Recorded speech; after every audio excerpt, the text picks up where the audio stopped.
শ্রীমতী রত্না চট্টোপাধ্যায় বেহালা পশ্চিমের প্রার্থী, জোড়া ফুল খাসের উপর জোড়া ফুল চিহ্নের প্রার্থী, মমতা বন্দ্যোপাধ্যায়ের প্রার্থী, অভিষেক বন্দ্যোপাধ্যায়ের প্রার্থী, আপনার আমার প্রার্থী শ্রীমতী রত্না চট্টোপাধ্যায়। জিন্দাবাদ বলতে হয়, বললে না কেন? এটা চলছে গান জানে না।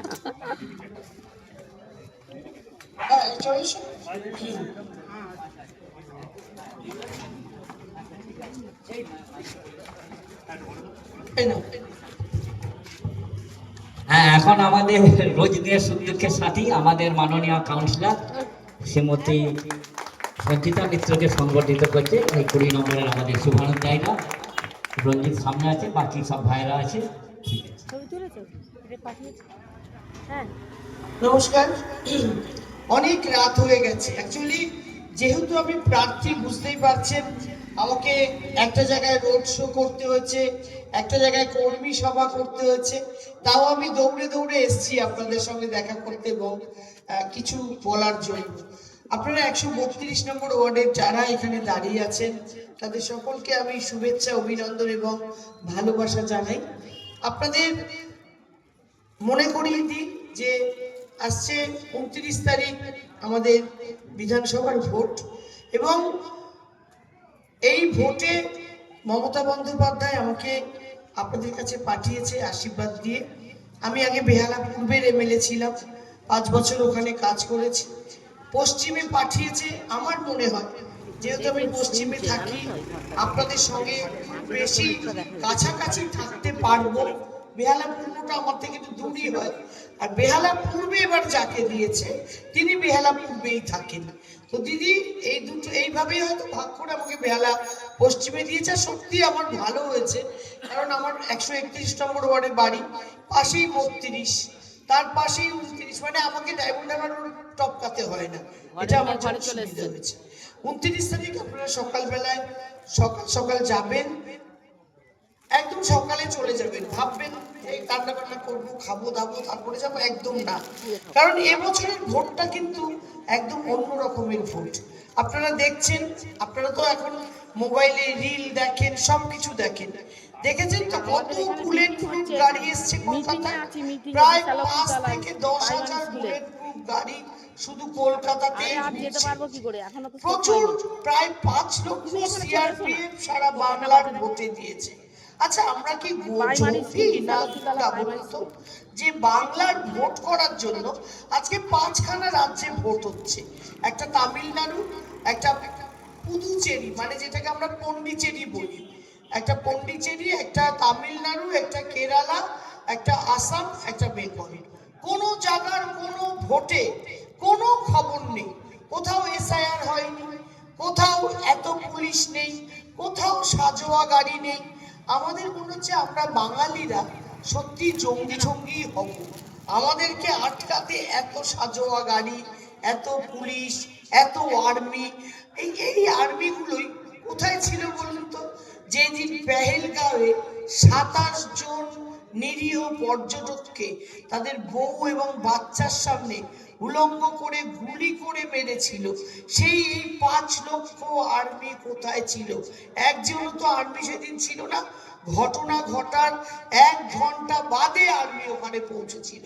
সেদিন কোথায় ছিল যেদিন দিল্লির রেড ফোর্টের সামনে গাড়ি বিস্ফোরণ হয়ে 10 জন মারা গেছিল? কোথায় ছিল আর্মি? কাশ্মীর থেকে তো দিল্লি খুব কাছে এবং দিল্লি খুব সেন্সিটিভ জায়গা। সেখানে প্রধানমন্ত্রী নরেন্দ্র মোদী বসেন, অমিত শাহ থাকেন, অনেক নেতা মন্ত্রীরা দিল্লিতে থাকে। সেখানে যখন বিস্ফোরণ হয় তখন কোথায় ছিল আর্মি? যখন পুলওয়ামায় প্রায় 45 জন আর্মি আরডিএক্স ফেটে মারা যায়, কোথায় ছিল সেদিন আর্মি? আজকে আর্মির এত ছড়াছড়ি, আর্মি একদম পশ্চিমবঙ্গের কোনায় কোনায় ঘুরে বেড়াচ্ছে। আমার মনেই হচ্ছে যে সিরিয়াসলি বাঙালি জঙ্গি। আর বাঙালি একটু রাগী, কারণ বাঙালি অন্যায় সহ্য করে না। বাঙালি কিছুতেই অন্যায় সহ্য করে না। বাঙালি কারোর কাছে মাথা নত করে না।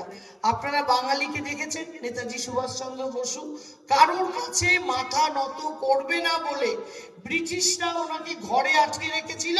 উনি রাতের অন্ধকারে পালিয়ে অন্য কান্ট্রিতে, অন্য দেশে চলে গেছিল, যাতে ওই দেশ থেকে ব্রিটিশদের সঙ্গে তিনি লড়াই করে ভারতবর্ষকে স্বাধীনতা দিতে পারেন। যেই নেতাজি বলেছিল তোমরা আমায় রক্ত দাও, আমি তোমাদের স্বাধীনতা দেব। আজকের একটা হাসির কথা শুনুন। যোগী আদিত্যনাথ, উত্তরপ্রদেশের যিনি মুখ্যমন্ত্রী, তিনি পুরুলিয়ায় আজকে বলেছেন স্বামী বিবেকানন্দ বলেছিলেন তোমরা আমায় রক্ত দাও, আমি তোমাদের স্বাধীনতা দেব। এরা না নিজেদেরকে বাঙালি প্রমাণ করার জন্য উল্টো পাল্টা বকে যাচ্ছে, তবু এদের বকা কমছে না। মানে বাঙালিরা এদের নিয়ে খিল্লি করছে, বাঙালিরা এদের জাতা গালাগালি করছে। রবীন্দ্রনাথ ঠাকুরকে ঠাকুর টাইটেল হয়ে গেল সান্যাল, রবীন্দ্রনাথ সান্যাল।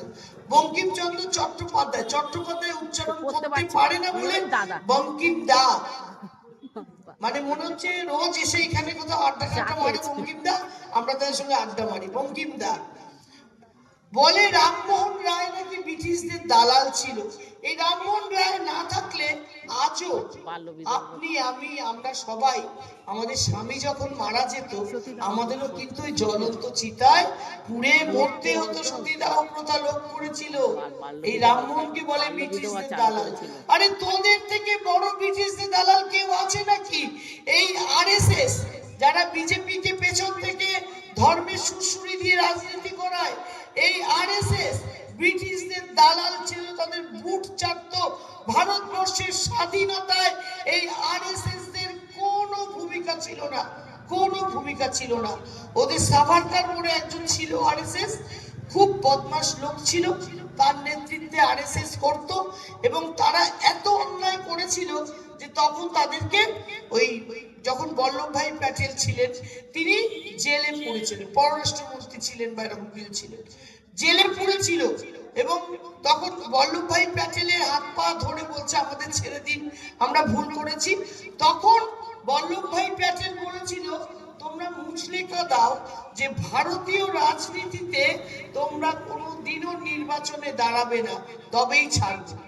তখন ওই আরএসএস মুচলেকা দিয়েছিল যে আমরা ভারতবর্ষের রাজনীতিতে কোনোদিনও, আমাদের দল আরএসএস কোনোদিনও রাজনীতিতে দাঁড়াবে না, এটা একটা সামাজিক সংগঠন হিসেবে কাজ করবে। ওরা কি করলো, যেহেতু নিজেরা দাঁড়াতে পারবে না, ওরা এই বিজেপি নামক দলটাকে গঠন করে পেছন থেকে ভারতবর্ষে সাম্প্রদায়িক দাঙ্গা বাঁধিয়ে যাচ্ছে। এদের কাছে শুধু হিন্দু হিন্দু মুসলমান, মানে শুধু দাঙ্গা। আরে হিন্দু, আমি রত্না চট্টোপাধ্যায়, আমি হিন্দু, আমি ছোট থেকে বড় হয়েছি, আমার বাবা মা সবসময় শিক্ষা দিয়েছে যে পাশের বাড়ির মুসলমান ভাইটা কিন্তু তোমার ভাই, তুমি কখনো হিন্দু মুসলমানে আলাদা করবে না, কখনো তুমি ওকে বলবে না তুমি খ্রিস্টান তোমার বাড়িতে জল খাবো না, কখনো বলবে না তুমি জৈন, তুমি পার্সি, তুমি শিখ। কখনো ভারতবর্ষে আমরা এই শিক্ষা পাইনি। আপনারা সকলে যারা আজকে শুনছেন আমার বক্তব্য, আপনারা কেউ কখনো এই শিক্ষা পাননি। ভারতবর্ষ ধর্মনিরপেক্ষ দেশ। আজকে সাম্প্রদায়িক দাঙ্গা